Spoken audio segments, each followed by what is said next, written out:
সকাল সকাল ঘুম থেকে উঠতে এত বিরক্তি লাগে, কিন্তু চাপ মানে এত চাপ থাকে, উঠতেই হয়। তো সকাল তখন 6টা বাজে, আমি জাস্ট ঘুম থেকে উঠেছি, উঠতে তো ইচ্ছাই করছিল না কিছুতে, কিন্তু কাজ আছে।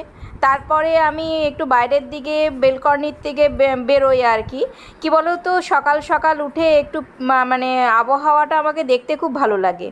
আর আমি যাচ্ছি এই বেলকনির দিকে, তো এই যে দেখো, প্রথমে আমি উঠে করে বেলকনিতে আসি এবং মানে আমি নিচের দিকে দেখি। আর দেখবে এই সময় সকালটা দেখতেও তোমার খুব ভালো লাগে। এই যে দেখো, সবে সূর্যটা উঠছে। উফ, নতুন দিনের নতুন সূর্য।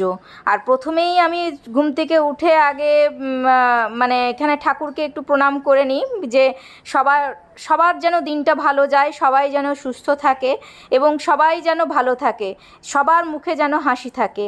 এই একটা, আমি এটা আমার অভ্যেস, ঠাকুরকে ডেকে করে